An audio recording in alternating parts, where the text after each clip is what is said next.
हमारे साथ डीके जोशी जी हैं, चीफ इकोनॉमिस्ट हैं क्रिसिल संस्था के। आप लोग रेटिंग करते हैं।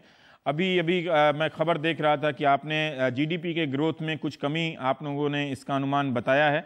कैप्टन गोपीनाथ जी हैं, एयर डेक्कन के संस्थापक थे, आर्थिक और बिजनेस जगत के अगुआ लोगों में से आप माने जाते हैं। और सिद्धार्थ बिरला जी हैं हमारे साथ, जो पूर्व अध्यक्ष रहे हैं फिक्की के। गोपीनाथ जी, हम आपसे जानना चाहेंगे पहले कि रिजर्व बैंक के गवर्नर कहते हैं कि हम चीयर लीडर नहीं हैं रिजर्व बैंक, लेकिन ऐसा दावा किया जा रहा है चारों तरफ से कि अर्थव्यवस्था हमारी पटरी पर आ गई है। आप जरा ये स्पष्ट कर पाएंगे क्या कि रिजर्व बैंक चीयर लीडर नहीं है? ये कहने का क्या मतलब है? वो अपना दायरा बता रहे हैं कि मेरा अधिकार क्षेत्र क्या है, या वो जो दावे किए जा रहे हैं सरकार की तरफ से कि सब बम बम है, बम लहरी है, वो सही नहीं है?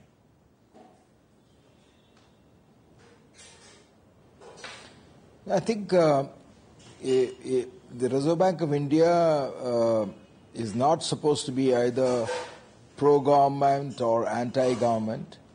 वो उनका काम ये नहीं है कि वो गवर्नमेंट का मुद्दों को चीयरलीडर की तरफ काम करें। वो इंडिपेंडेंट होना है, ऑटोनमस होना है, वो पूरा स्वतंत्रता से उनका जो ओपिनियन है उसको देना है। So according to that, Mr. Raghuram Rajan has always been saying that the RBI can, control inflation up to a point, but the fundamentals have to be right. आपका production अच्छा होना है, there has to be reforms, crony capitalism जाना है, क्योंकि because there will be inequality between the rich and the poor. So he is saying that in India the biggest problem is, on the one hand you have crony socialism, जैसे आपका air India है, Indian railways है, ONGC है, oil India, and you have got crony capitalism. In the name of socialism you have crony socialism. In the name of free market you have crony capitalism. But what we require is true reforms. हमको private sector चाहिए, परंतु private sector cartelisation नहीं चाहिए। हमको private sector vibrancy चाहिए, परंतु crony capitalism नहीं चाहिए। इक्वल अपॉर्चुनिटीज होना है।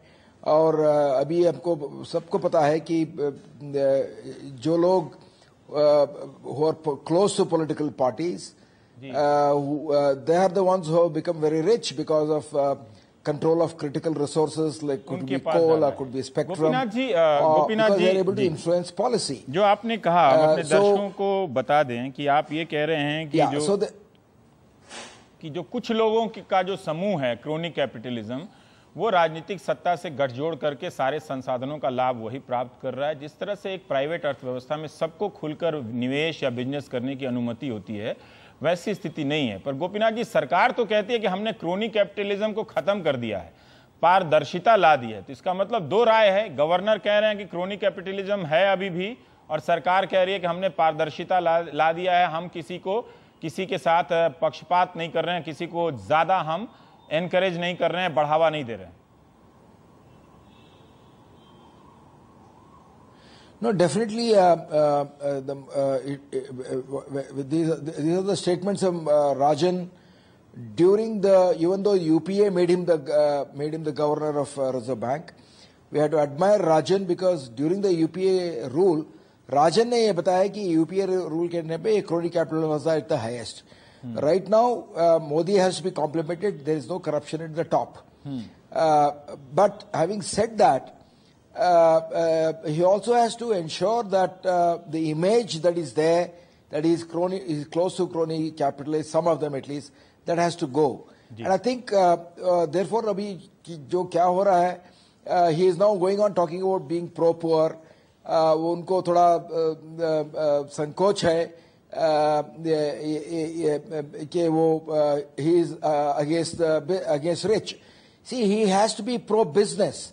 He should not be pro-crony capitalist. He must not go back on his reforms. There has to be true reforms. Just look at, for example, the multi-brand retail. अगर रैत लोगों के लिए, रैतापी के लिए अगर ये लैंड रिफॉर्म्स बिल जो है उससे कुछ लोगों के लिए फायदा होगा, कुछ लोगों के लिए नुकसान होगा. But even the best land bill will not solve the problems of the farmers. The farmers' problems are deep-rooted, which successive governments, both the BJP government earlier and the BJP government in the states, as well as all the Congress governments and other so-called governments of Samajwadi Party and all the parties who talk about farmers, they have all let down the farmers. There's a deep crisis in farming, in the agriculture sector. They require roads, they require power, and they require the ability to send their produce with the supply chain to the market, to the shelf, to the shop floor. अभी BJP ने बोल रहा है they are against multi-brand retail because they do not want FDI, क्योंकि FDI से वो जो small traders है उनका they will be out of jobs. But then if you are allowing Indian multi-brand retail, you are sending a wrong signal. That means you are saying the Indian multi-brand retail controlled by Bianis and the Birlas and the Tatas and the Ambanis, they can loot this country, but the foreigners cannot loot this country.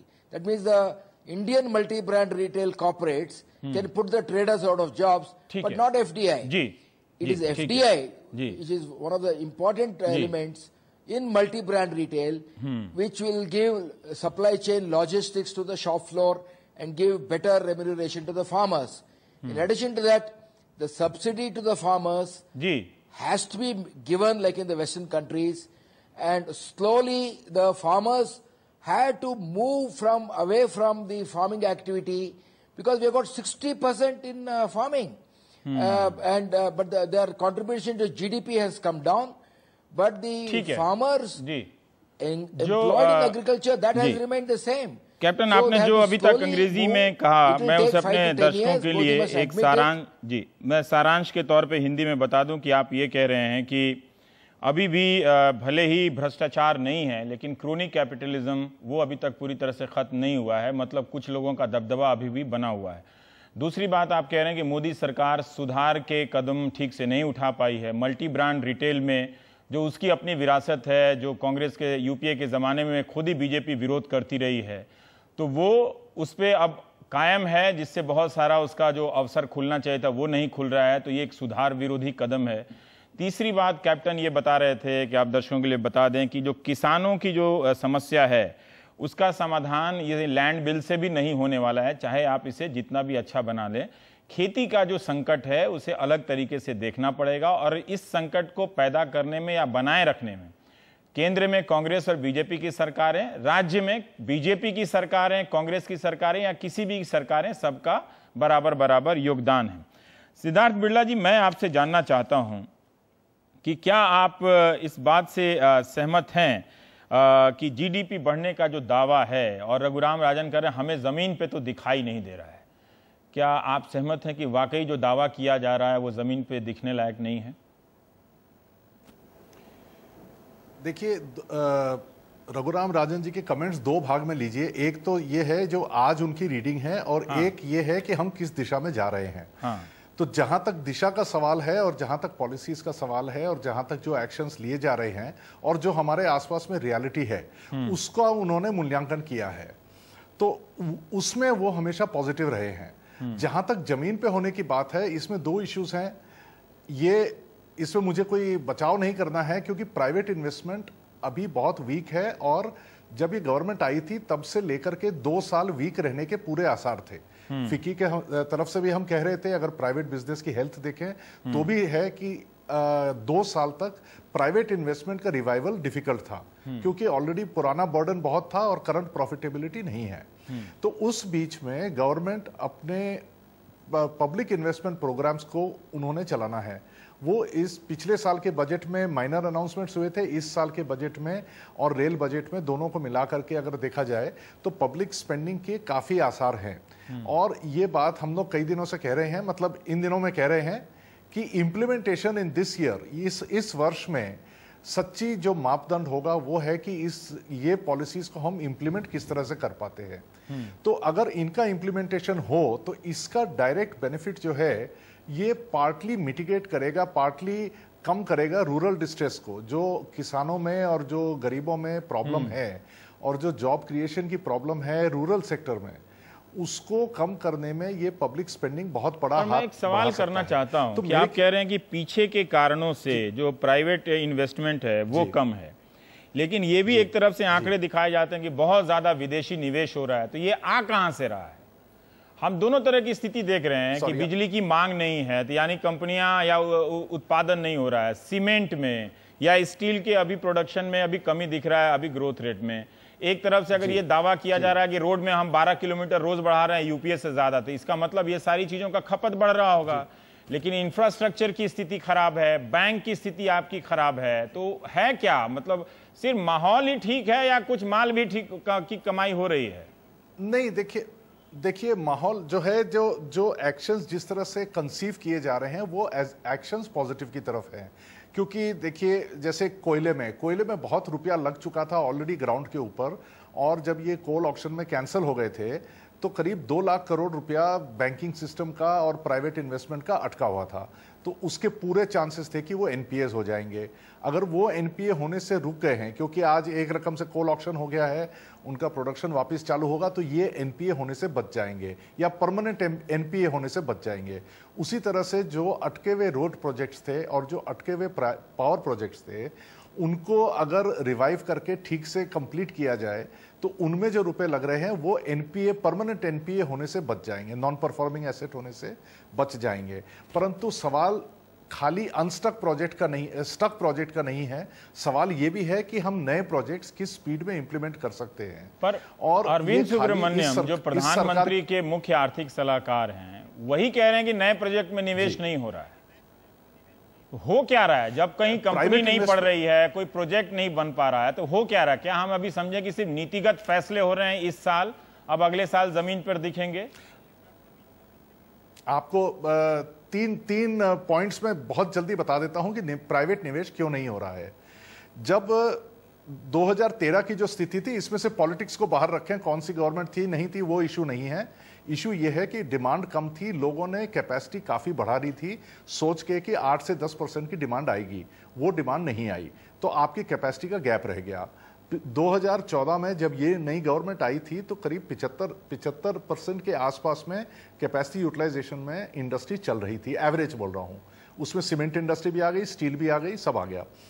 तो अब अगर 2-2.5 साल में 7-8% की growth हो तब जाकर के फुल कैपेसिटी यूटिलाइजेशन होने के आसार हैं। जब तक फुल कैपेसिटी होने के आसार नजर नहीं आएंगे, कोई भी कंपनी नया कमिटमेंट करने के पोजीशन में नहीं आ सकती। तो 2 साल में आप कह रहे हैं कि 7 के आसपास का हम डेवलपमेंट करें तब चीजें आगे बढ़ेंगी, है ना? 7 या 8 के आसपास? नहीं सर, ऐसा है नहीं, ऐसा है जी। उसमें बीच में क्या हुआ कि देखिए पिछले साल रूरल डिस्ट्रेस रही है तो थोड़ा सा डोमेस्टिक मार्केट डाउन हुआ है रूरल एरियाज में, ग्लोबल मार्केट्स डाउन हुए हैं। तो आज जो कैपेसिटी यूटिलाइजेशन की स्थिति है वो मोर और लेस वही है जो पिछले साल थी, मोर और लेस। और अगर कच्चे माल के दाम कम नहीं हुए होते दुनिया में तो आज कंपनियों की हालत बहुत ज्यादा बुरी हो सकती थी। इवन अभी जो Q4 रिजल्ट्स आए हैं, ये करीब 7-8 वर्षों में सबसे पोर रिजल्ट्स आए हैं Q4 में, जो अभी अनाउंस हो रहे हैं। हाँ जी, तो अगर आप ये माने कि अगर कच्चे माल का इनपुट कॉस्ट कम नहीं होता तो ये कंपनियां बहुत ज्यादा खराब स्थिति में आ सकती थी। फिर मुझे एक बात बताइए कि जब उनका प्रॉफिट, मुनाफा बढ़ नहीं रहा है, तो क्या ये हो सकता है कि हमारी बड़ी कंपनियों का मुनाफा ना बढ़े और इसके बाद भी जीडीपी बढ़ जाए? इसका मतलब जीडीपी नहीं बढ़ रहा है ना, उसमें तो कुछ खेल होगा। फिर ये कैसे हो सकता है कि गांव में मांग नहीं है, रियलिटी सेक्टर में जो जमीन मकानों की सौदेबाजी में डिमांड नहीं है, कहीं डिमांड नहीं है, तो ये जीडीपी बढ़ कैसे गया? मतलब कागज पे कोई बढ़ा देता है या इसकी कोई परिस्थितियां होती होंगी बढ़ने की? सर नहीं, ये जो जीडीपी का कैलकुलेशन है, इसमें मैं जहां तक समझ पाया हूं, मैं इकोनॉमिस्ट नहीं हूं, पर basically it is capturing a larger part of Indian economy, जो स्टैटिस्टिक्स में पहले कैप्चर नहीं होती थी।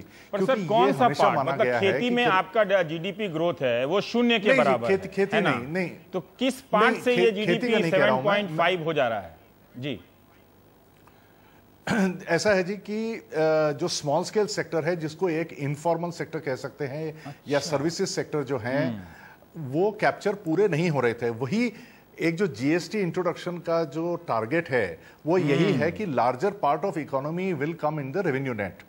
तो अल्टीमेटली टोटल इकोनॉमी तो बढ़ी नहीं पर नंबर बढ़ गए। देखिए ठीक है, बात यह है कि टोटल इकोनॉमी की साइज शायद वही रहे या उसकी ग्रोथ कम हो, पर आज जो नया कैलकुलेशन है उसमें नंबर बढ़ के आ रहा है। ठीक है, तो असल बात यह है जब कि इस साल में implementation of public spending is going to be key, इस बहुत ज्यादा उसमें दारमदारी होने वाली है। ठीक है। और जहां तक रूरल डिस्ट्रिक्ट की बात आपने कही, अगर आप मैं आधा मिनट लूं आपका जी। देखिए रूरल सेक्टर में फंडामेंटली इसमें अगर पॉलिटिकल पार्टी ए या बी नहीं, मैं बोलता हूं ये नेशन की प्रॉब्लम है। हमारे जो फार्म की साइजेस हैं, जो फार्म की वायबिलिटी है, जो फार्म की क्षमता है प्रॉफिट कमाने की, वो नहीं रही। तो उसमें हमें बहुत स्ट्रक्चरल रिफॉर्म लाना पड़ेगा, जैसे किसान चैनल एक आया है। हाँ ठीक है, पर जोशी जी मैं ये समझना चाह रहा था कि नहीं, देखिए इतना काम हुआ, उसको बताने के लिए 1 महीना कम पड़ गया सरकार की तरफ से, लेकिन अर्थव्यवस्था की जो स्थिति सामने आती है वो इतनी मिलीजुली या इतनी कंफ्यूजिंग क्यों है भाई? या तो एक दावेदारी की तरफ से आगे बढ़े। आज जो रिजर्व बैंक के गवर्नर ने जो फैसला किया है, जो मामूली सी बढ़ोतरी की है, बाकी रेट जो होते हैं उसमें तो बढ़ाया नहीं है, वो ये क्या कह रहे हैं? क्या वो ये कह रहे हैं कि हमारी जीडीपी वाकई डबल डिजिट की तरफ जा रही है, जो वित्त मंत्री दावा कर रहे हैं कि हम 10 पहुंच जाएंगे, चीन से आगे चले जाएंगे, चीन जो 33 साल तक 9% पे रहा उससे आगे चले जाएंगे?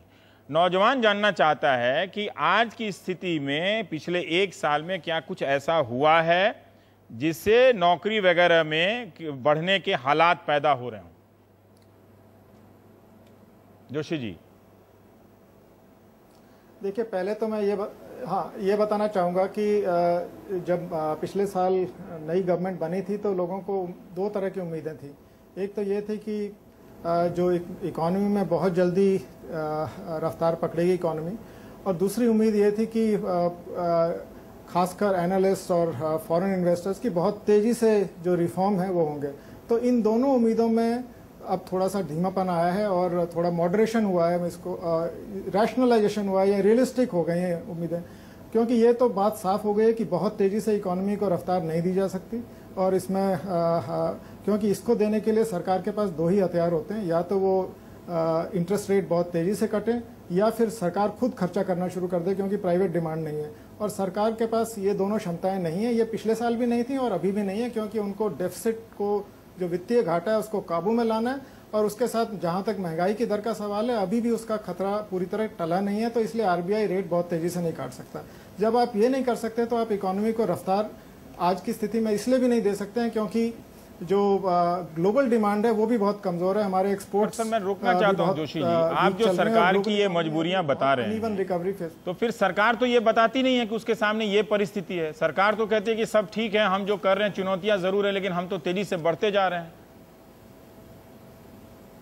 क्या वो सरकार ये सब बातें बता रही है लोगों को कि उसके सामने ये मजबूरियां हैं? नहीं, ये तो इकोनॉमिक रियलिटी है। और ये आपने कुछ देर पहले बताया था कि गवर्नर साहब ने भी यही कहा था कि एक्सपेक्टेशंस कुछ ज़्यादा ही थी और उनका मॉडरेट होना ज़रूरी था। तो एक तो पहला काम तो ये हुआ है कि एक्सपेक्टेशन मॉडरेट हो गई है। दूसरा बात, जहाँ तक आंकड़ों का सवाल है, आप अगर इकोनॉमी के जो मुख्य आंकड़े होते हैं उनको सामने रखें तो आपको एक मिक्स्ड पिक्चर नज़र आएगी। जीडीपी ग्रोथ जो है वो सीएसओ ने रिवाइज किया है, उन्होंने नई मेथोडोलॉजी अपनाई है जिसके तहत उन्होंने और ज़्यादा जो सोर्सेज थे जिनके बेसिस पे जीडीपी बनाया जाता है उनको और बढ़ाया है। जैसे फॉर इंस्टेंस जो कॉर्पोरेट डेटा पहले इस्तेमाल किया जाता था वो 3-4 हज़ार कंपनियों का होता था। अब जो कॉर्पोरेट डेटा सीएसओ अभी इस्तेमाल कर रहे हैं वो 5 लाख कंपनियों को लेके उन्होंने, जो एमसीए का डेटा होता है। तो एक तरह से उन्होंने मेथोडोलॉजी में तो डेफिनेटली इम्प्रूवमेंट की है, पर जो आंकड़े सामने आ रहे हैं वो थोड़ा सा जो इकोनॉमिक रियलिटी ग्राउंड में है उससे थोड़ा हटके हैं, क्योंकि ना क्रेडिट बढ़ रहा है तेजी से, ना हमें कंज्यूमर ड्यूरेबल की डिमांड इतनी ज्यादा तेज दिखाई दे रही है। तो क्या इसके लिए जिस तरह से गोपीनाथ जी ने कहा कि सरकार रिफॉर्म के कदम नहीं उठा रही है, क्या वो जिम्मेदार है? अगर भूमि सुधार कर देती, मल्टी ब्रांड में अगर निवेश को इजाजत दे देती, जैसे बीमा में तो दिया ही या रक्षा में तो दिया ही सरकार ने, तो उससे क्या फर्क पड़ गया? उससे अगर ये 2 काम सरकार कर भी देती तो क्या हालात कितने बदल जाते? मुझे नहीं लगता कि बहुत ज्यादा बदलते, पर हाँ ये है कि एक सेंटिमेंट डेफिनेटली इंप्रूव हो जाता कि आगे चल के और ज्यादा स्थिति बेहतर होगी। हाँ, अभी इमीडिएटली तो इन दोनों कदमों को उठाने से जीडीपी ग्रोथ तेजी से बढ़ जाएगा इस साल में, ऐसा तो सवाल ही नहीं उठता।